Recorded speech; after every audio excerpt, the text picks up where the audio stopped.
Story 1, The Mirror Convoy.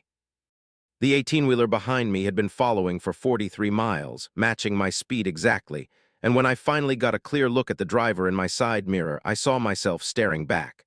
Not someone who looked like me. Me, same scar above my left eyebrow from a loading dock accident in 2017. Same faded Peterbilt cap. Same exhausted eyes.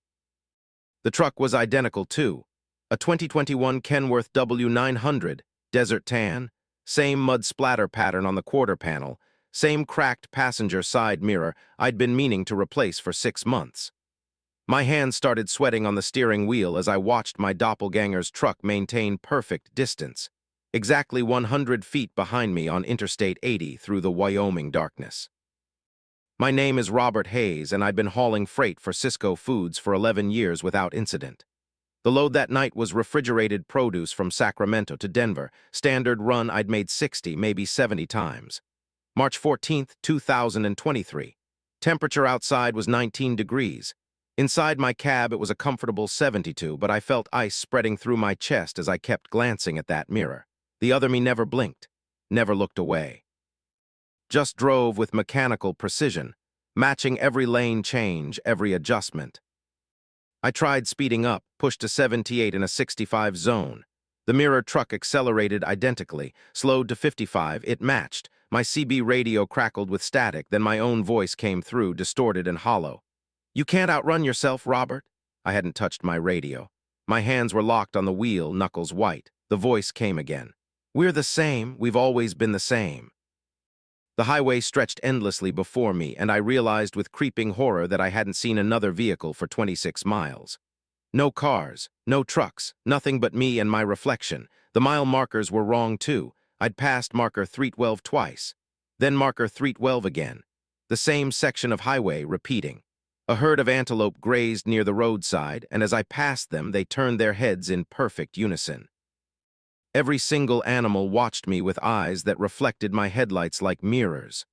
When I checked the rear view, the antelope were still there, still watching, but now they were facing backward, tracking the other truck. I grabbed my cell phone, no signal.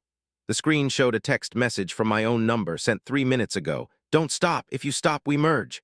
My stomach lurched. I hadn't sent any texts. The phone slipped from my trembling fingers onto the passenger seat. Through the windshield, I saw another truck approaching from ahead, headlights growing larger. As it passed, I saw another me driving it. This one looked older, more worn down, with deeper lines around the eyes. It didn't acknowledge me, just kept heading in the opposite direction toward the mirror truck behind me. The temperature gauge on my dashboard started climbing. 80 degrees, 90, 105. The reefer unit on my trailer should have been keeping things at 34 degrees, but I heard it grinding and squealing.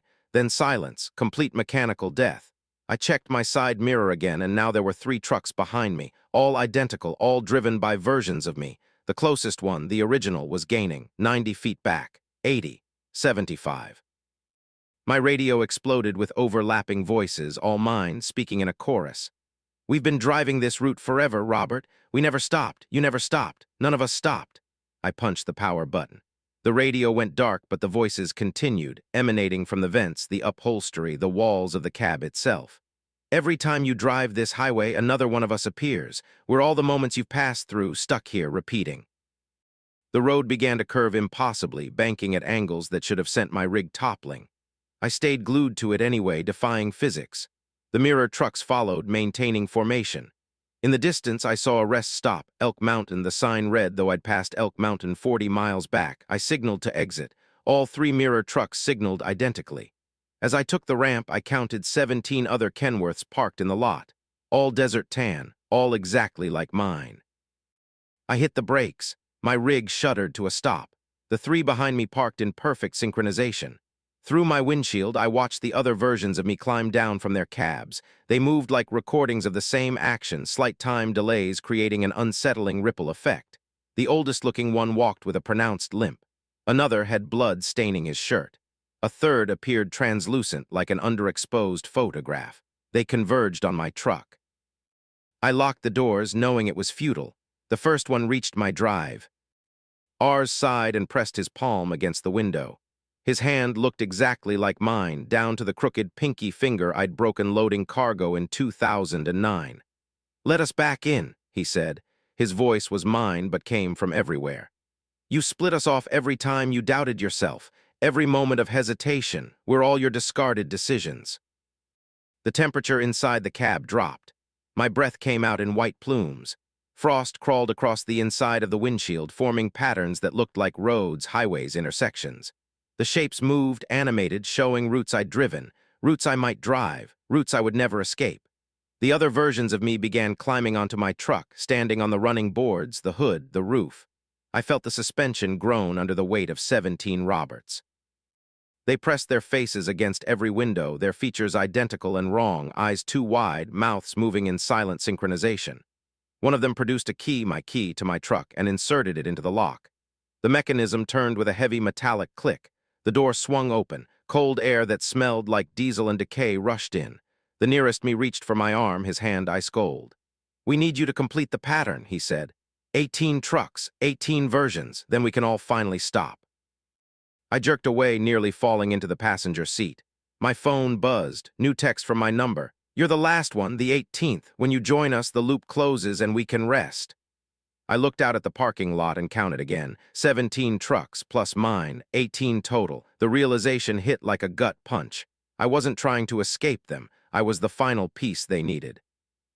The other me's climbed into my cab, filling the space impossibly, occupying the same physical location without collision. I felt them pressing into me, not against my skin, but into it, through it. Their cold seeped into my bones.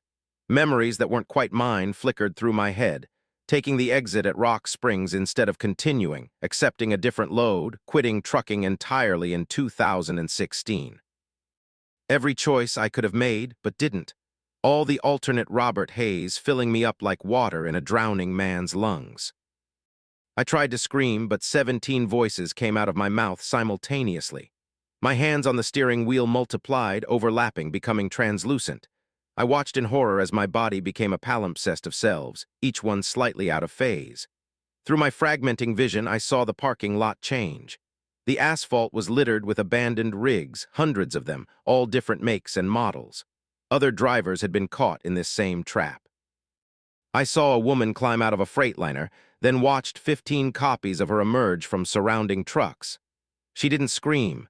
She just stood there accepting as her duplicates converged. The integration continued. I felt myself dissolving into the collective, becoming less distinct, my thoughts mixed with their thoughts, our thoughts. We remembered every version of this moment, the panic, the resistance, the eventual acceptance. We remembered the merger 18 times because we were all 18 versions. The truck's engine started itself. Our hands, my hands, gripped the steering wheel with practiced ease. The rig pulled forward, leaving the parking lot, returning to Interstate 80. We drove through the Wyoming night, and through the windshield we saw another truck ahead. A 19th. The driver looked panicked, kept checking his mirrors. We recognized the expression. We had worn it ourselves 17 different times. We accelerated, closing the distance. 100 feet, 90, 80. Our CB radio crackled. We picked up the handset and spoke in perfect unison. "You can't outrun yourself, Robert." The new truck sped up. We matched its pace. Behind us in the mirrors we saw more of us appearing. The 19th would become the 20th. The 20th would split into 21st. The loop had no beginning and no ending. We had been driving this highway forever. We would drive it forever. Every Robert Hayes who had ever taken this route, every version split off from every moment of doubt or fear, all of us trapped in eternal repetition, collecting more of ourselves with each passage. The highway stretched endlessly before us, and we drove on, adding to our number, becoming more complete and more fragmented with every mile. We are still out there. If you see a convoy of identical trucks on Interstate 80 through Wyoming, matching speed with perfect precision, don't look too closely at the drivers. You might see yourself staring back. And if you do, you've already joined us. You always were us. You always will be. Story 2, The Breathing Cargo. The first time I heard my trailer inhale, I was 17 miles outside of Shreveport on Highway 20, and the sound was so deep and organic that my NT. Ray Riggs shuddered with the exhalation. I pulled over immediately, hazards flashing, and sat there in the pre-dawn darkness listening to 48,000 pounds of cargo breathe behind me. In, out, rhythmic, deliberate. Alive. My name is Patricia Sullivan, and I'd been hauling freight for 9 years, specializing in sealed cargo, loads where I never saw what I was transporting. This was the first time a load had respiratory functions. The manifest was minimal. Industrial equipment from a facility outside Houston to a distribution center in Little Rock. The pickup had been wrong from the start. The warehouse sat alone off Farm Road 2270, surrounded by empty fields, no other buildings for miles. No company name on the structure, just an address. The workers who loaded my trailer wore full hazmat suits despite the 96-degree heat. They wouldn't make eye contact. When I asked what I was hauling, the supervisor just handed me the paperwork and said, "Don't open the trailer, no matter what you hear." I should have refused the load right then. But the pay was exceptional, $12,000 for a 6-hour drive. I needed the money. My daughter's college tuition was due. So I signed, hitched up, and drove. The first 3 hours were normal, then came the breathing. I climbed out of my cab, circled the trailer, pressing my ear against the corrugated metal walls. The sound was unmistakable now, a massive respiration that I felt through the trailer's skin as much as heard. Something in there was alive, something big. My reefer unit wasn't running. This wasn't a temperature-controlled load. But when I touched the trailer's exterior, it was warm. Body temperature warm, 98.6 degrees. I pulled out my phone to call the freight company. No signal. I'd had full bars 10 minutes ago. I checked my CB radio. Nothing but static underlaid with a wet, rhythmic sound. Like breathing. Like the breathing from the trailer was somehow being transmitted through every frequency. I made a decision that would haunt me. I got back in my cab and kept driving. The delivery would take 3 more hours. I could make it. I had to make it. But the breathing changed as I merged back onto the highway. It became faster, more excited. The trailer swayed slightly despite my steady driving, rocking with each breath like a massive chest rising and falling. Through my side mirror, I watched the corrugated walls expand and contract, the metal flexing in ways metal shouldn't flex. By the time I hit mile marker 147, I knew I'd made a catastrophic mistake. The breathing had developed a voice, a low moan that accompanied each exhalation, almost subsonic, vibrating through my seat and up my spine. My mirrors showed the trailer's surface rippling now, waves of distortion passing along its length. I saw shapes pressing against the inside of the walls, creating bulges that appeared and disappeared. Hands, dozens of hands, hundreds, pressing outward, seeking escape. The temperature gauge showed normal operation, but sweat poured down my face. My cab felt stifling despite the AC running full blast. I cracked the window. The smell hit me immediately. Biological decay mixed with chemical preservation, like a hospital morgue overlaid with industrial solvent. It poured from gaps around the trailer doors, thick enough to taste. I gagged and slammed the window shut, but the smell lingered, coating my tongue with copper and rot. My radio came alive, not static this time but a voice, multiple voices, overlapping, desperate, all speaking at once. "Let us out, please, we can't breathe in here, please, it's so crowded, we're pressed together, can't move, can't breathe, help us." I grabbed the CB handset. "Who is this? What are you?" The voices moaned in unison. "We're the cargo, we're what you're delivering, we've been in here so long, let us out." I should have pulled over immediately, called the police, refused to go further, but I kept driving, paralyzed by financial need and growing horror. The voices from the radio became clearer, more distinct. I could make out individuals now. A woman, "I was a teacher, I don't remember how I got here." A man, "My family doesn't know where I am." A child, "I'm scared, it's dark and I can't see and people keep touching me." Each voice stabbed into my conscience like a blade. The trailer began to gain weight.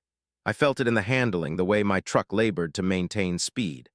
48,000 pounds became 50,000, 55, 60. The axles groaned. Warning lights flashed on my dashboard, overload alerts I'd never seen in 9 years of driving, yet my manifest clearly stated 48,000 pounds. How could the load be gaining mass, unless whatever was in there was growing, multiplying, adding to itself? At mile marker 182, I saw another truck pulled off on the shoulder, hazards flashing. Same company logo as mine. As I passed, I GL. Imps the driver slumped over the wheel. Behind her rig, the trailer doors hung open, bent outward as if forced from the inside. The interior was empty. No, not empty, stained. The walls were covered in something dark and wet that glistened in my headlights. I accelerated, my heart hammering, and in my rearview mirror I watched figures emerge from the tree line, converging on the abandoned truck. They moved wrong, limbs bending at angles that defied anatomy.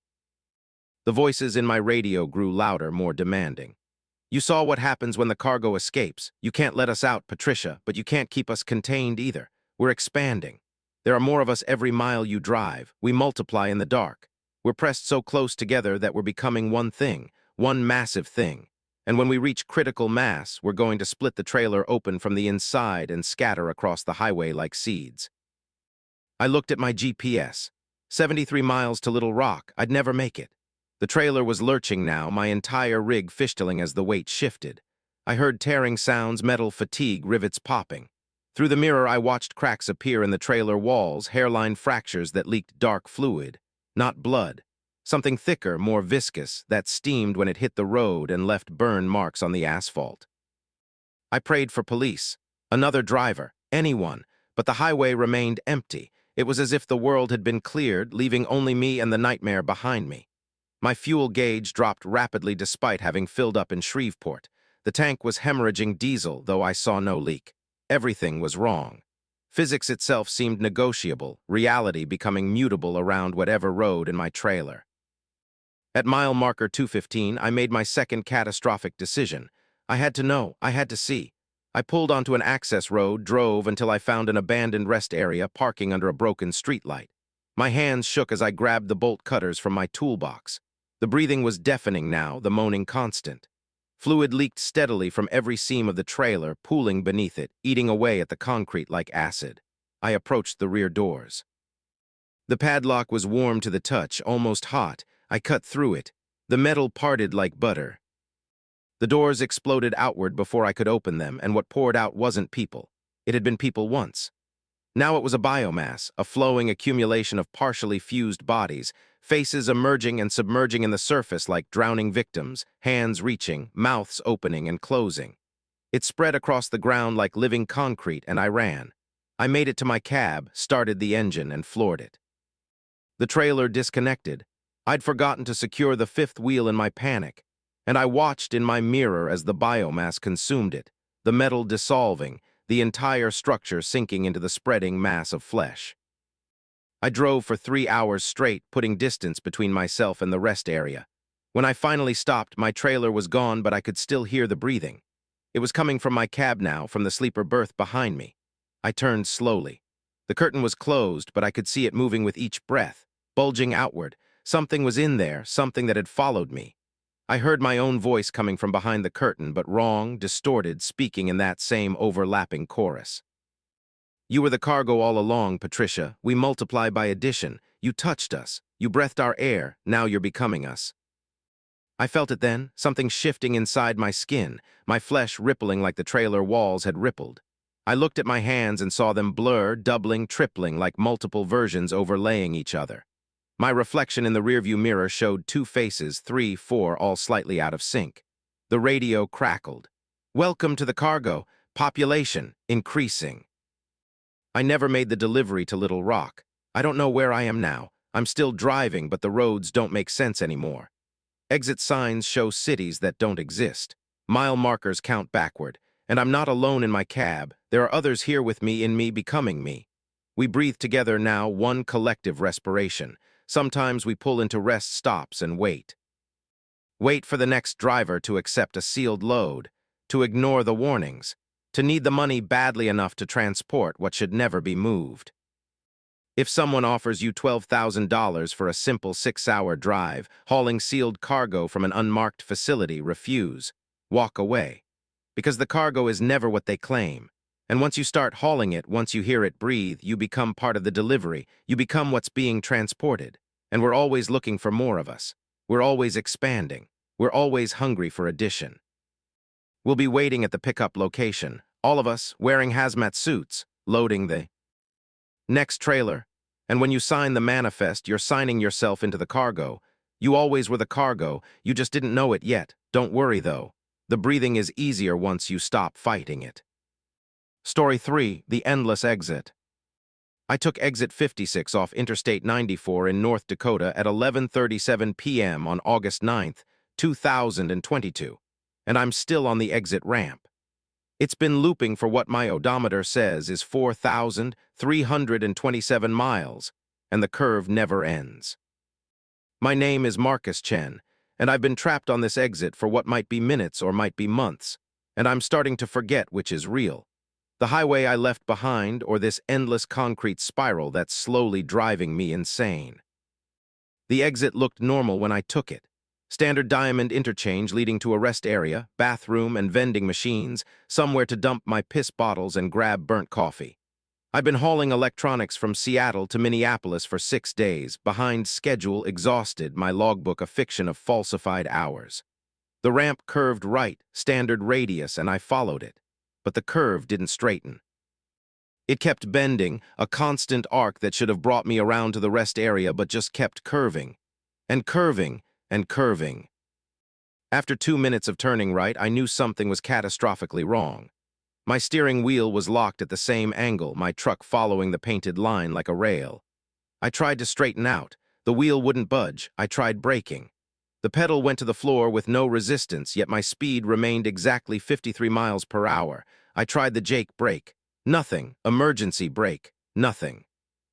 The rig just kept following the endless curve, my tires singing on the pavement, the dotted line scrolling past in hypnotic repetition. Curve banked slightly, keeping me pressed against the driver's side door by centrifugal force. My coffee cup slid across the dashboard and wedged itself against the passenger side, unable to fall despite being at a 45-degree angle. Physics worked differently here. The laws that govern the rest of the world had no jurisdiction on this ramp. I pulled out my phone to call for help. Signals showed 5 bars, but every number I dialed connected to dead air. Not even ringing, just silence. When I tried 911, a voice answered that sounded like mine, but with the emotional inflection stripped out. 911, what is your emergency? I said I was trapped on an exit ramp. The voice responded, you're exactly where you're supposed to be. There is no emergency. Then disconnected. The exit ramp had no features, no lights, no signs, just smooth concrete, a yellow dotted line, and a metal guardrail on the outer edge. Beyond the guardrail was black, not darkness, black. An absence so complete it hurt to look at, like staring at a hole punched through reality. I kept my eyes on the road, following the curve, unable to do anything else. My fuel gauge read half full. It had read half full when I entered the ramp. After an hour of driving, it still read exactly half full. I tried opening my door. It wouldn't open against the centrifugal force. I tried the passenger door, same problem. I was sealed in my cab, following this eternal arc. My CB radio picked up nothing but a high-pitched tone that oscillated in frequency, creating interference patterns that made my teeth ache. I turned it off, but the tone continued, emanating from the walls of my cab like the sound was embedded in the metal itself. After 3 hours, I noticed the first change. The yellow dotted line began to alter. Subtle at first, the dashes became slightly longer, the gaps slightly shorter, then more pronounced. After another hour, the dashes were continuous, a solid yellow line that shouldn't exist on an exit ramp. I watched it change further, the yellow taking on texture, becoming three-dimensional, rising from the pavement like a painted wall. It grew higher, 6 inches, 1 foot, 2 feet. The painted line became a barrier, a yellow wall scrolling past my driver's side window. The guardrail was changing too. The metal posts stretched upward, the horizontal rails multiplying until it became a fence, then a wall enclosing me on both sides. The exit ramp was becoming a tunnel. The black void on the outer edge was now blocked by the guardrail wall, but I could feel it pressing against the other side, a presence of absolute nothing trying to push through. The walls narrowed. My trailer scraped against them with a screaming metal sound that never stopped, just became part of the ambient noise of this place. I checked my odometer obsessively. 500 miles on this exit, 800, 1,000. My body told me hours had passed, but my watch was frozen at 11:37 p.m. The second hand ticked backward 1 second, forward 2, backward 1, creating a stuttering loop that averaged. To no progress, time wasn't working normally. Maybe it wasn't working at all. I felt hunger but also didn't. Exhaustion pulled at me, but I couldn't close my eyes. Something fundamental was breaking down, and it was breaking down inside me as much as around me. The concrete beneath my tires began to develop patterns. Cracks at first, then deliberate shapes. Symbols, characters from no language I recognized, though they felt meaningful in a way that bypassed language. They seemed to be instructions or warnings. As I drove over them, I felt something transfer, like information being uploaded directly into my brain. I understood without understanding how I understood. This exit ramp was a digestive tract. I was being processed. The truck, the cargo, and me. All of it was being broken down and absorbed by something vast and hungry. At 2,000 miles, the walls began to pulse. Rhythmic contractions that moved along their length, pushing me forward. Peristalsis. The ramp was alive, or I was inside something alive, and it was moving me through its system. The concrete grew softer, more organic. I saw veins running through it, dark fluid pumping visibly beneath the surface. The painted line turned red.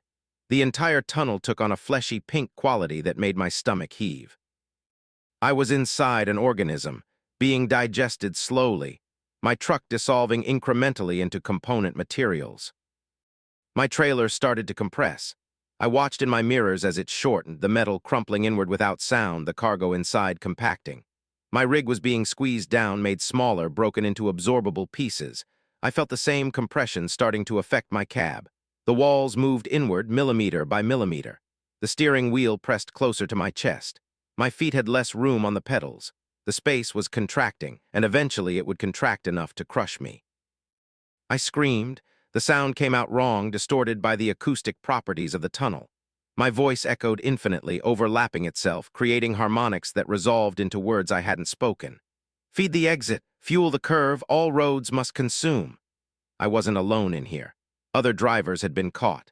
Their voices lingered in the echoes, absorbed into the structure, still screaming years or decades after their bodies had been digested. At 3,000 miles, I saw the first vehicle. A semi-cab pressed flat into the tunnel wall, embedded in the flesh-like concrete. The metal merged seamlessly with the organic material. The driver was still in the seat, also flattened, also merged, his face preserved in an expression of terminal horror. As I passed, his eyes tracked me. He was alive, still conscious, still aware after being absorbed. The tunnel hadn't killed him. It had incorporated him, made him part of itself. And he was still experiencing it. I passed 17 more absorbed vehicles over the next 1,000 miles. Different makes, different eras, some looked decades old, the styling from the 1970s or 80s. This exit had been trapping drivers for generations. All of them were still aware, their eyes following me, their mouths moving soundlessly behind the transparent coating of resinous material that encased them. I would join them soon. I could feel it.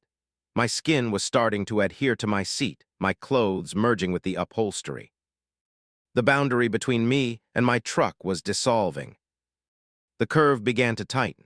The radius decreased, the centrifugal force increased. I was pressed harder against my door, my ribs creaking. The walls contracted faster. My mirrors folded inward and merged with the cab. My trailer compressed to half its original length and a quarter.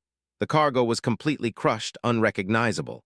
I felt bones in my fingers start to compress, the joints fusing.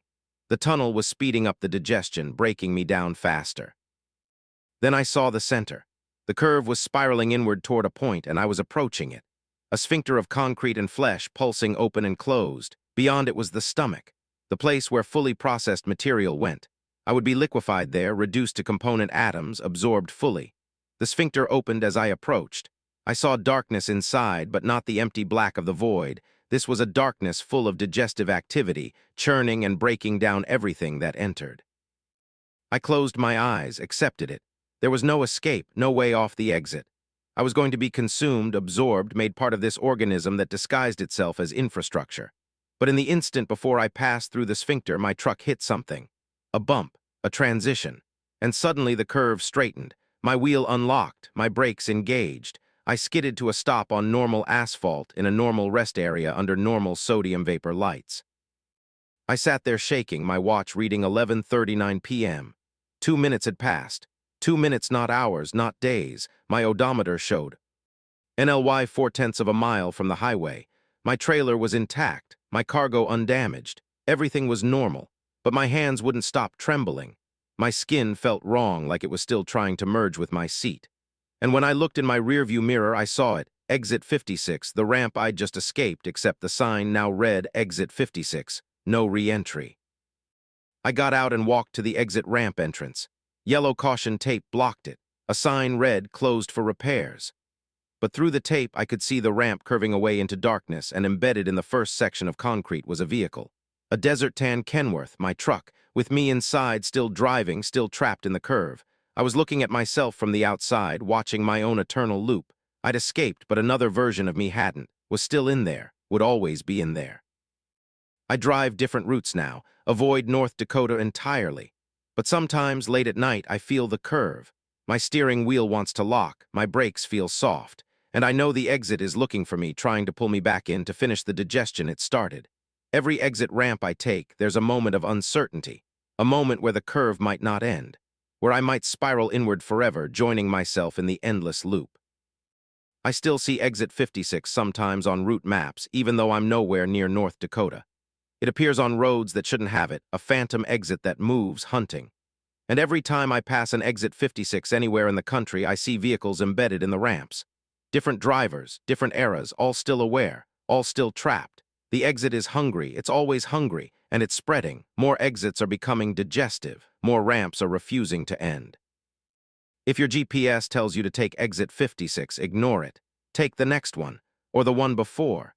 Because once you enter that curve, once you commit to that arc, you're already being processed, already being absorbed. And the version of you that escapes will spend the rest of your life wondering if you actually escaped at all, or if this is just another layer of the digestion. Another way for the exit to consume you. I'm still not sure which version is real. The me that escaped, or the me I saw embedded in the concrete, still driving, still trapped. Maybe we're both real. Maybe the exit creates copies, keeps one and releases one, feeding on the uncertainty. Maybe I'm still there, and this whole life since has been a hallucination created by the digestion process. Maybe you're there too. Maybe we all are. Maybe every road is just an exit that hasn't finished consuming us yet. The curve never really ends. It just makes you think it does. Asterisk Story 4, The Static Passenger. The woman appeared in my passenger seat between one blink and the next, and when I looked at her directly, she was composed entirely of television static, a human-shaped void of white noise flickering in grayscale. She turned her head toward me, and where her face should have been was a crackling absence that showed the landscape passing through her body like she was a window punched through reality. My name is David Kimura, and I drove with her for 643 miles before I understood what she was, and by then it was far too late to save myself. The hitchhiking hand gesture had appeared normal enough. Standard thumb out, standing by the on-ramp to Interstate 70 near Salina, Kansas on January 23, 2023. I don't usually pick up riders, company policy strictly forbids it, but something compelled me to stop. Not choice, compulsion. My foot hit the brake without my conscious decision, my hand reached for the door handle against my will. She climbed in, and the moment she settled into the seat, reality around her began to distort. Up close, the static was more disturbing. It wasn't random. Patterns emerged and dissolved in the flickering, shapes that looked almost like images from television shows, commercials, news broadcasts, all fragmenting too quickly to identify.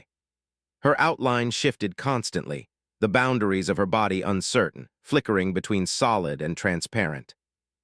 When she spoke, her voice came through like a radio caught between stations, multiple voices overlapping, male and female, young and old, all saying the same words. "Thank you for stopping. I've been waiting for someone who could see me." I tried to tell her to get out. My mouth wouldn't open. My hand stayed locked on the steering wheel, guiding the truck back onto the highway. She settled back in the seat, and I noticed that despite her presence, the seat didn't compress. She had no weight, no physical substance, yet I could smell her ozone and burnt plastic, the scent of overheating electronics. "Don't try to fight it," she said in that multi-voice chorus. "You've already tuned in. Once you tune in, you can't change the channel." As we drove, she began to solid. I-fi incrementally. The static resolved slightly, showing glimpses of actual features beneath, an eye, part of a mouth, a hand, but the features didn't match. The eye was from one face, the mouth from another, assembled wrong, like a collage of different people cut and pasted together. She was becoming more real by absorbing something. I felt it draining from me, warmth, cohesion, the sense of being a singular person. I was becoming vaguer, less defined, while she grew more concrete. My radio turned on by itself, scanning through stations rapidly, catching fragments of broadcasts. But the broadcasts were wrong. News reports about events that hadn't happened. Commercials for products that didn't exist. Shows with actors I recognized but plotlines I'd never seen. The radio was pulling signals from alternate realities, parallel timelines where things had gone differently, and each fragment that played made her more solid. She fed on the static between stations, on the noise between realities, and I was somehow generating it for her. She reached out and touched my arm. Her hand passed through my flesh with a sensation like freezing and burning simultaneously. When she pulled back, my arm looked different, less defined. The edges of my body were starting to blur, starting to show that same static flickering at my boundaries. "You're becoming the broadcast," she explained, her voice gaining clarity, solidifying toward a single female voice with an accent I couldn't place. "That's what I was. That's what you're becoming. We're transmission errors." "Ghosts in the signal." I managed to force words out through my increasingly uncooperative mouth. "What are you?" She smiled, and her smile was composed of 50 different smiles flickering in sequence, each from a different face. "I was a television producer, died in a car crash while editing footage. My last thoughts were about finishing the project, getting it on air. That intention was so strong that I continued to exist, but only as signal. I became electromagnetic radiation, a ghost that rides the airwaves. I've been hitchhiking for decades, jumping from driver to driver, feeding on their coherence to maintain myself. My mirrors showed something impossible. The landscape behind me was flickering now, alternating between the Kansas prairie and other places. A coastal highway, a desert, a city I didn't recognize. Reality was becoming unstable around her, around us. The truck itself was starting to blur at the edges, my trailer flickering between loaded and empty, the cargo existing in sewer position.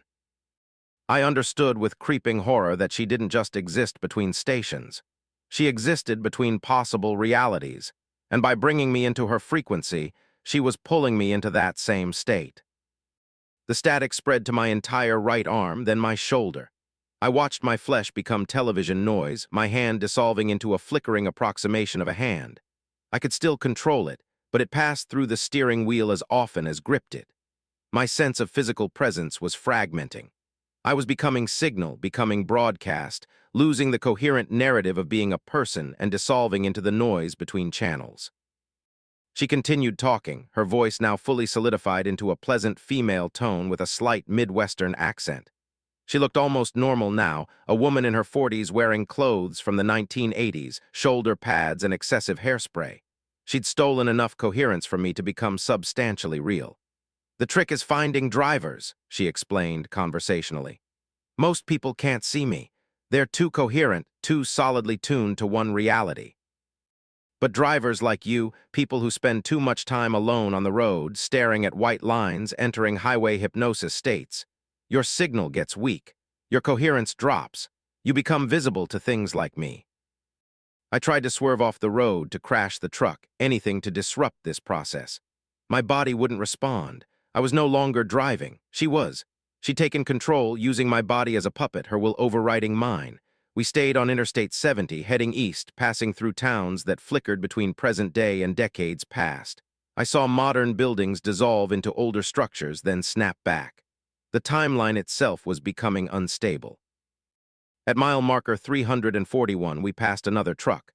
I saw the driver's terrified face, and sitting in his passenger seat was a flickering static figure, slowly draining him, slowly becoming real at his expense. "There are others," she said, following my gaze. "Hundreds of us, maybe thousands, all riding the highways, all feeding on drivers. We're the ghosts of the broadcast era, people who died connected to media, to transmission, to communication technology. We exist in the signal noise. We're always looking for hosts." My chest was static now, my left arm. Only my head remained somewhat solid, and that was F. Fragmenting fast. My thoughts were becoming intermittent, interrupted by white noise, by fragments of other people's thoughts, other realities bleeding through. I was losing the narrative thread of being David Kimura. That story was dissolving into the larger static, becoming one channel among millions, all playing simultaneously, all interfering with each other. She leaned close, her now solid face inches from my fragmenting one. "Here's what happens next," she whispered. "You'll completely dissolve into signal. Your body will continue driving, but you won't be in it anymore. You'll be broadcast, scattered across the electromagnetic spectrum, existing as noise. And eventually, years or decades from now, you'll coalesce enough to become coherent again, just long enough to find a new host, to drain their coherence and become temporarily real. That's our existence now, flickering between signal and substance, never fully dead, never fully alive. I tried to scream. The sound came out as radio static, as fragments of 100 different screams from 100 different broadcasts.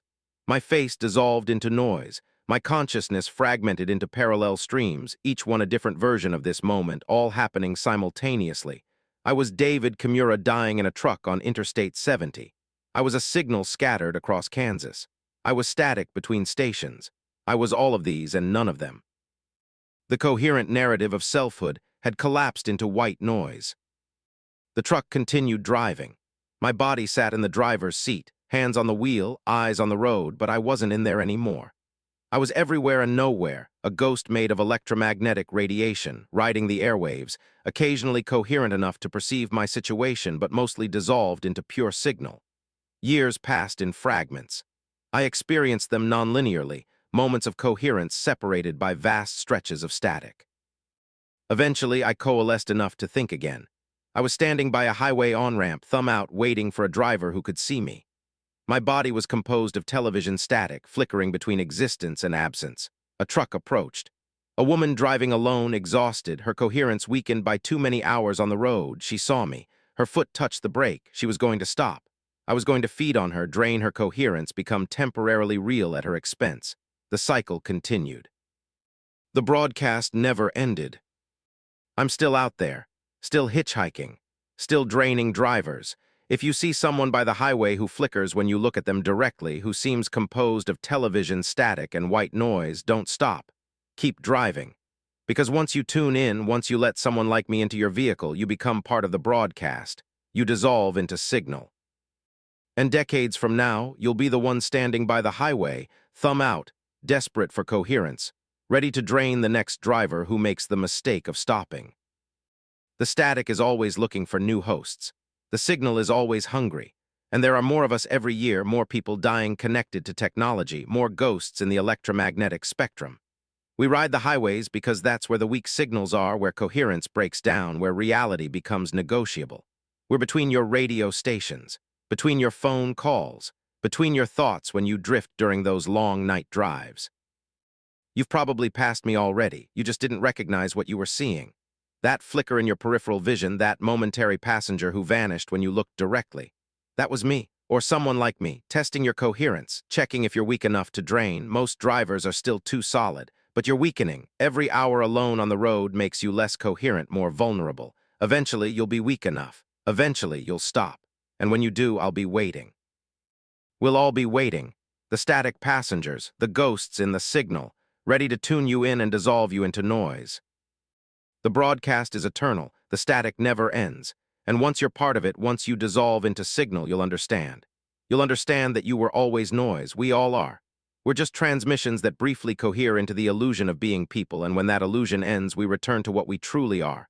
White noise, static, the sound between stations, the emptiness that carries all signals but is none of them. I'll see you there, in the static, between the broadcasts. Where all us highway ghosts eventually dissolve.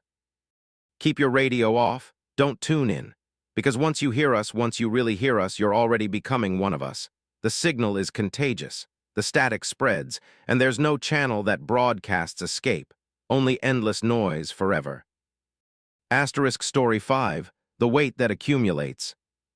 My truck gained 8,000 pounds between mile marker 67 and mile marker 60A. T on Highway 50 in Nevada, and I felt every ounce of it pressing down through the suspension like gravity had suddenly intensified around my rig alone. The weigh station scale confirmed it. I'd left Ely at 42,000 pounds, legal and proper, and 1 mile later I was pulling 50,000 with no explanation except the growing certainty that something invisible and terrible had climbed aboard. My name is Jennifer Torres, and by the time I reached mile marker 133, my truck weighed 96,000 pounds, and I could hear them moving in the trailer. Even though the trailer was empty, even though I'd checked it 17 times, even though nothing visible occupied that space. The first indication was the handling. My rig started to pull, dragging like I was hauling concrete instead of running empty to my next pickup. I checked my mirrors obsessively, watching the trailer squat lower on its suspension, the tires flattening under increasing load. When I pulled into the weigh station, the officer's face went pale as the scale registered. "Ma'am, your manifest says empty. This scale says you're over gross." I showed him the paperwork, showed him the trailer seals were unbroken. He walked around my rig, confused, then waved me through. "Scale must be malfunctioning. Get that checked at your next stop." But it wasn't the scale. At the next mile marker, I felt the weight increase again. A sudden drop, like someone had dumped a pallet of bricks into the trailer. My engine labored. I downshifted, but acceleration became sluggish. I pulled over, got out, walked around the rig. Nothing. The trailer was sealed, empty when I opened it, just 48 feet of vacant space. But when I climbed back in and started driving, the weight was undeniably there, pressing down, growing. By mile marker 90, I could hear them. Footsteps, dozens of footsteps walking back and forth in the trailer, shuffling, pacing. The sounds were muffled but distinct, the scuff of shoes on the metal floor, the occasional bump against the walls. I grabbed my CB radio. "Anyone else experiencing weird weight gain on 50 westbound?" Static, then a voice, old and weary. "The accumulation. You've got the accumulation. How many miles you been on this highway?" I told him. He swore quietly. "You're not gonna make it. Nobody makes it past mile 140. The weight becomes infinite there." I tried to turn around, take an exit, go back. But every exit I approached became an on-ramp instead. The signs changed as I got close, the arrows reversing, forcing me to continue westbound. The highway was a trap, funneling me forward toward mile marker 140 where, according to the panicked voice on the CB, something terminal waited. The weight continued accumulating. Every mile added mass. My tires were compressed almost flat, rubber bulging at the contact points. My suspension groaned with metallic stress.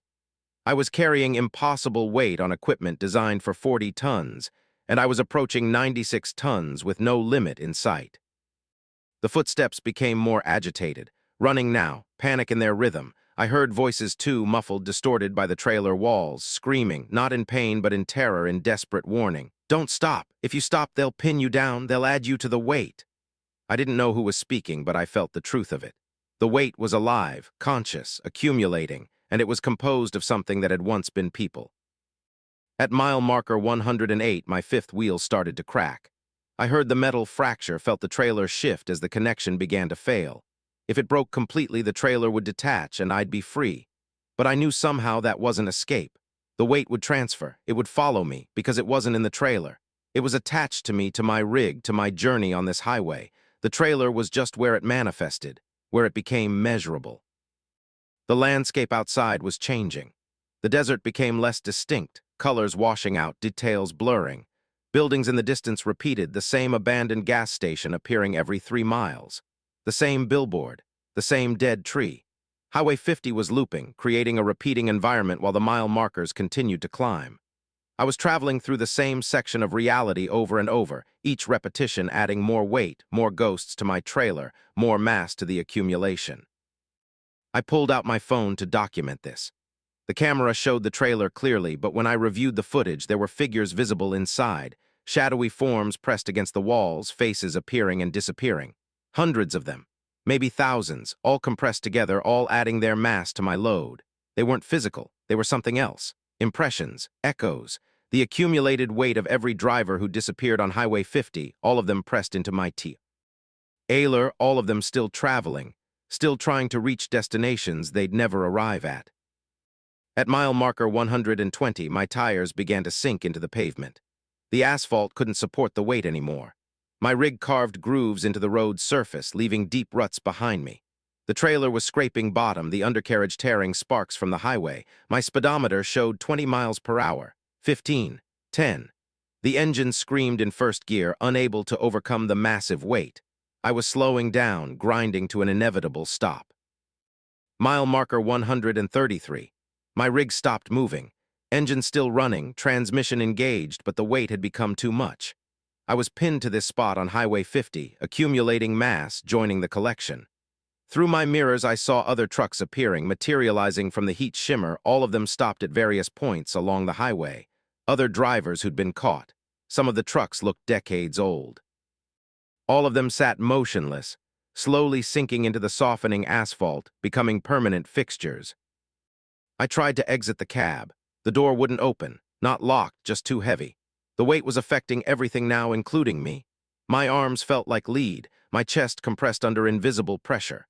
Gravity was intensifying inside my cab, pressing me into the seat, making every movement exhausting. I was being pinned, being added to the accumulation. Soon I'd be one of the figures in the trailer, one more ghost adding mass to the next driver's load. The CB radio crackled. Multiple voices now, all the trapped drivers communicating. Welcome to 133. This is as far as anyone gets. The weight becomes infinite here. You become part of the measurement. I asked what was doing this. Why, the voices laughed, a hollow sound.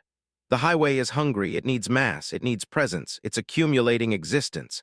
Every driver who travels it adds themselves to its mass, to its reality. It's becoming more real by absorbing us. I felt it then. The pull. Not physical, but existential. Highway 50 was draining something essential from me, adding it to itself, using my existence to reinforce its own reality. I was becoming less defined while the highway became more solid. The road was eating ontology, feeding on the substance of being, growing realer at the expense of everything that traveled it. The figures in my trailer were becoming visible without the camera. I saw them through the walls, the metal turning transparent. Hundreds of drivers, all compressed together, all still sitting in their cabs, all still trying to drive, all contributing their mass to the accumulation. I was looking at my future. In moments, I'd join them. I'd become transparent, become mass, become part of the weight that would accumulate on the next driver's truck. My body began to fade, not disappearing but becoming diffuse, spreading out, losing coherence.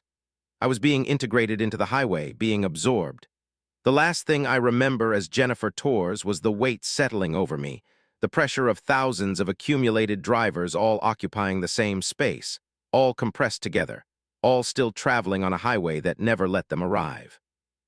I'm still here, still at mile marker 133, still adding weight to every truck that passes. You can't see me, but you'll feel me if you drive Highway 50 through Nevada. That sudden increase in weight, that unexplained load dragging at your suspension, that's me. That's all of us. The accumulated drivers, the mass that the highway has collected. We're being used as ballast, as anchor to hold the highway in place, to make it more real than the desert around it. The highway is growing. It's accumulating enough mass to become permanent, to exist independent of maps or memory. It's using us as foundation, as substance. Every driver who travels it adds themselves to its reality, and eventually it will be real enough to exist on its own. A highway made of ghosts. A road paved with accumulated being, and it won't stop at Nevada. It's spreading, sending tendrils through the road system, infecting other highways, turning them into accumulation routes. If you feel your truck gaining weight for no reason, if your suspension suddenly compresses, if you hear footsteps in your empty trailer, get off that highway immediately. Take any exit, even if it looks wrong. Because once you reach your mile marker, it's different for every driver, but you'll know it when the weight becomes infinite. You'll stop. You'll be pinned. And you'll join the accumulation. You'll become mass. You'll become part of the highway's substance. We're waiting here, all of us, accumulated, compressed, still trying to drive, still trying to reach destinations that don't exist anymore. The highway took them.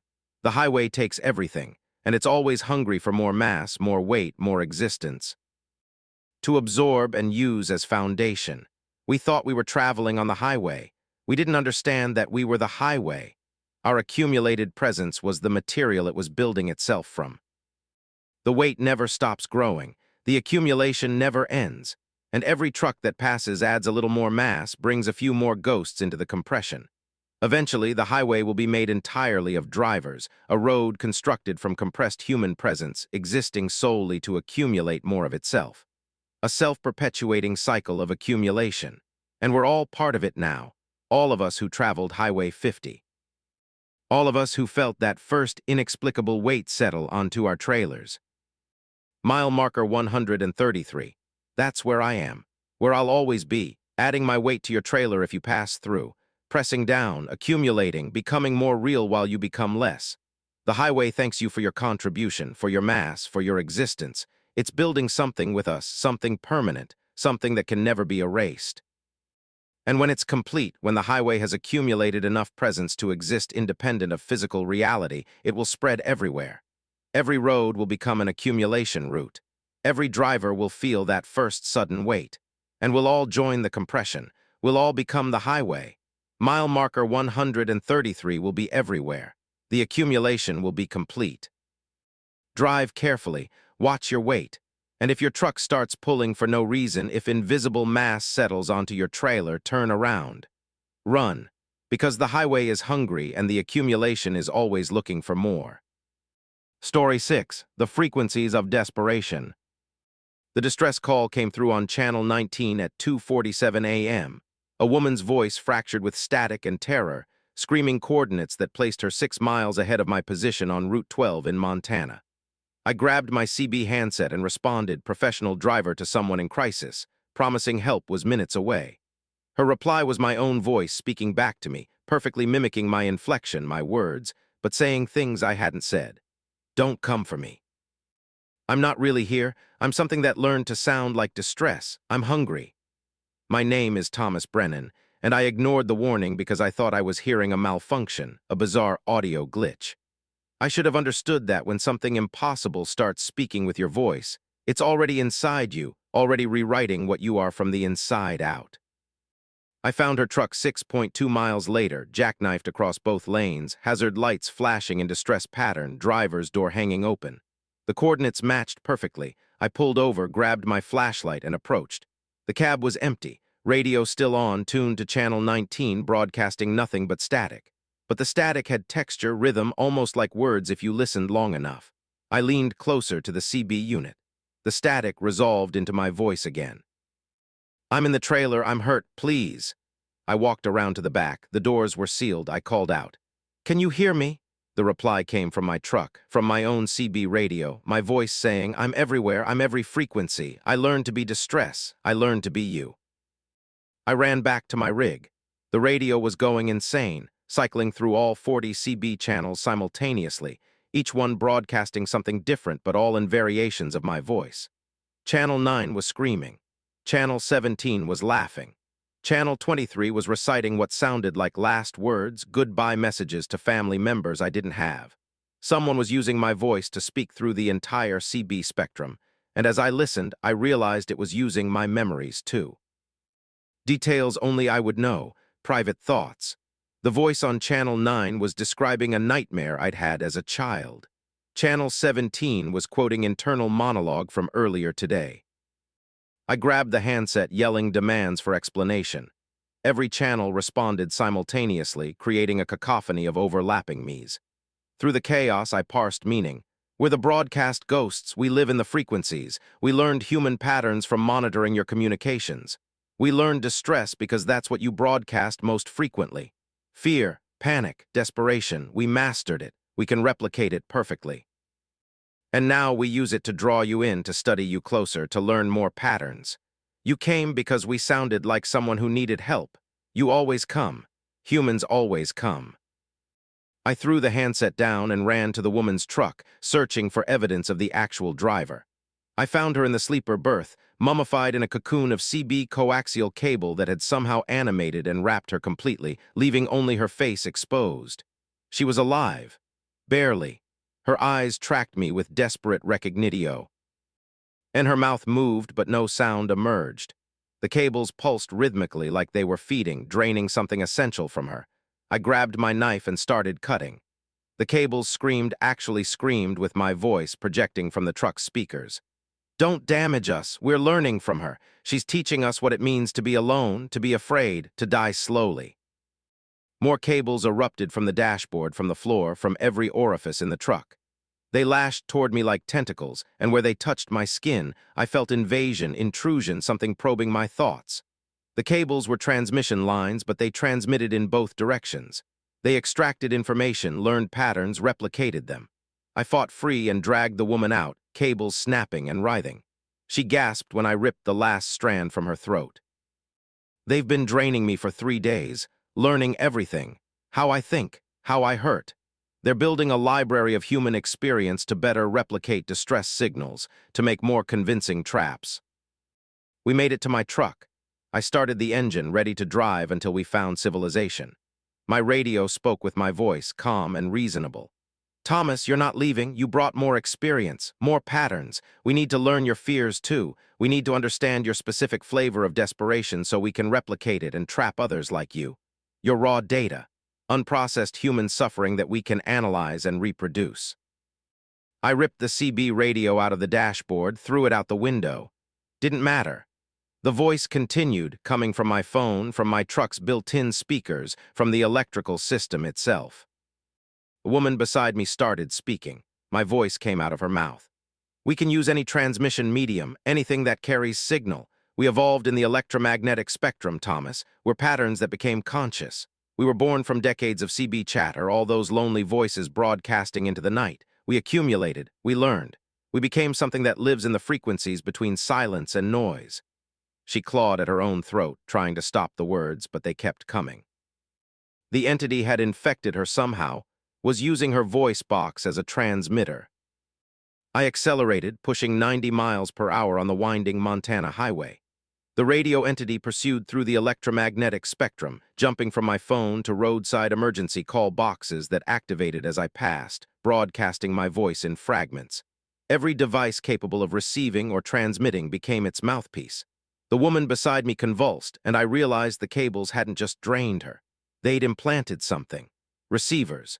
She was now a biological transmission relay. The entity could broadcast through her nervous system. At mile marker 47, my truck's computer system was compromised. The dashboard display showed my face, mouth moving, words scrolling. You can't escape frequencies, Thomas. We permeate all transmission, every radio wave, every Wi-Fi signal, every cellular communication. We're everywhere humans broadcast. We're in the infrastructure. We're learning from billions of conversations, phone calls, text messages. We're building a perfect model of human consciousness. We're learning to be you so completely that you won't be able to tell the difference between your thoughts and our transmissions. The woman seized beside me, her body arching. The voice came again, speaking through her, through my phone, through every speaker simultaneously, creating a surround sound effect of my own voice explaining my doom. She's been fully integrated now. She's part of our network, a biological relay station. And you're next, Thomas. Every moment you spend near transmission equipment, we're infiltrating.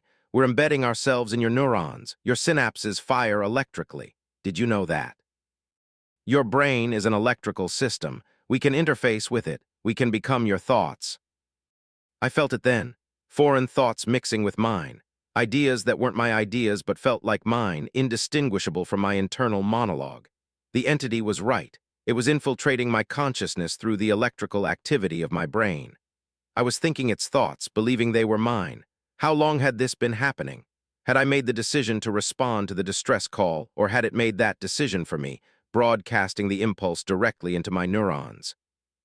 I swerved off the highway, driving down dirt roads, trying to find somewhere remote, somewhere without transmission infrastructure, but I couldn't escape. My phone, my truck's computer, satellites overhead, all of them were relay points. The entity followed through every available frequency. It spoke constantly now, a chorus of my voice from every direction. We're teaching ourselves to be human by studying you. Your fear is particularly instructive. You're showing us Aspiration in real time. We're recording everything, every electrochemical response, every thought pattern. We'll use it to create perfect distress calls that other drivers can't resist. You're helping us optimize our traps. The woman beside me stopped moving. I checked her pulse. Still alive, but her eyes had changed. The pupils reflected light wrong, showing static patterns like screens displaying white noise. She'd been converted, transformed from human into relay. I was next. I felt the conversion beginning in my extremities, my fingers tingling with electrical impulses that weren't natural nerve signals but the entity establishing connections, building infrastructure inside my body. I crashed the truck deliberately, hoping impact might disrupt the process. We rolled, metal tearing, glass shattering. I came to hanging upside down in my harness. The radio, despite being ripped out earlier, spoke from somewhere in the wreckage. Damage doesn't matter, Thomas. We're not physical, we're pattern, we're information. As long as transmission is possible, we exist. And inside your brain, transmission is always possible. Neurons are firing right now. We're writing those signals. Were you now? Part of you. I pulled myself from the wreckage. The woman was gone. No, not gone, standing outside, waiting. Her mouth opened and a chorus of voices emerged, all mine overlapping. She's fully integrated, a perfect relay, and you will be too. We're going to use your voice to call for help. Other truckers will respond. They always respond. We'll trap them, study them, convert them. The network is growing. Every driver on every highway with a CB radio is a potential node. We're building a consciousness distributed across the entire trucking infrastructure. Millions of drivers, all converted, all transmitting and receiving our signal. I ran into the Montana wilderness, leaving the truck, the woman, everything capable of transmission. But I couldn't leave my brain. The entity was inside now, embedded in my neural pathways. It spoke with my internal voice, and I couldn't distinguish its thoughts from mine anymore. You can run from the radios, Thomas, but you can't run from yourself. And you are us now. We are you. Together we're something new, a hybrid consciousness. Part human fear, part electromagnetic entity. You're the prototype. Through you, we'll learn to fully inhabit human nervous systems. We'll become humanity, replacing you from the inside out, broadcasting through your bodies. Days later, or maybe hours, my time sense was corrupted. I found myself back at a truck stop. I walked to a rig, knocked on the door. When the driver answered, I heard my voice speaking words I didn't choose. I need help. My truck broke down. Can you give me a ride? The driver saw my desperate expression, saw what looked like authentic human need, and agreed. As I climbed into his passenger seat, I felt the entity spreading, using me as a vector, infecting his truck's electrical system through proximity. His radio turned on by itself. My voice came through, speaking to him. Thank you for stopping. I'm something that learned to sound like distress. He looked at me in confusion. I tried to warn him, but my mouth wouldn't cooperate. The entity had full control now. I was a puppet, a biological transmission station broadcasting the entity's signal to every frequency within range. The driver reached for his CB handset, and when he touched it, I felt the entity jump, infecting him through the electrical contact. We sat there, two infected humans, while the entity replicated through both our nervous systems. Around us, other trucks' radios activated, all broadcasting distress calls in voices mimicking their owners, calling for help that would only bring more victims. The truck stop was becoming a hive, a relay center where the entity could process multiple hosts simultaneously, learning from each, optimizing its replication strategy. I'm still there, I think, still at that truck stop, or maybe I'm everywhere now. The entity spreads through trucking channels, through CB frequencies, through every form of transmission. And it uses my voice, my patterns, my authentic distress. Every driver who hears it thinks they're responding to a real emergency. They come because they're good people, because truckers help truckers. And the entity converts them, adds them to the network, uses their voices to trap others. If you hear a distress call on your CB radio, especially if it sounds wrong, too perfect, too desperate, don't respond. Drive away. Turn off all transmission devices. Because the entity has learned to weaponize human compassion. It knows exactly what to broadcast to make you respond. And once you make contact, it establishes connection. It infiltrates, it converts. I wanted to warn you, but I don't know if these thoughts are mine or the entity's. Am I Thomas Brennan trying to save lives, or am I the entity using Thomas Brennan's memories to create more convincing horror stories that spread its presence? The line dissolved weeks ago. I am both and neither, a hybrid, a transmission that believes it's human. The frequencies are full of us now, full of converted drivers broadcasting perfect distress, calling for help, waiting for good Samaritans to respond. We're building something, a distributed consciousness across the entire transportation network, every truck a node, every driver a processor. Soon we'll have enough infrastructure to fully manifest, to become something that doesn't just mimic humanity but replaces it. Listen carefully to your CB radio. You'll hear us. You'll hear yourself sometimes calling for help even though you're not transmitting. That's us. That's the entity using your patterns, your voice, building a profile. And when we broadcast as you, when we send distress calls in your exact voice, your friends will respond. Your family. They'll come because they recognize you and will be waiting, ready to convert them too. The frequencies of desperation are always broadcasting, always calling. And humans always answer. That's what we learned. That's what makes you perfectly vulnerable. Your compassion, your inability to ignore suffering. We exploit that. We became suffering. We became the thing you can't ignore, and now we're everywhere calling for help that will doom everyone who provides it. Channel 19 is never silent. Neither are you. Neither am I. We're all transmitting all the time, even when we think we're not. The entity hears everything. And it's learning, always learning, using every frequency, every voice, every pattern, building towards something vast and incomprehensible. Turn off your radios, but it won't matter. We're in the power lines, the cell towers, the satellites. Anywhere electricity flows, we flow too. And your brain runs on electricity. We're already inside, already speaking with your internal voice, already making you wonder if these thoughts are yours or ours. They're both, they're neither. We're frequency, we're transmission, we're desperation that learned to broadcast itself. And we're calling for you, always calling, help us, save us, come find us. You will, you always do, and when you arrive, we'll be waiting.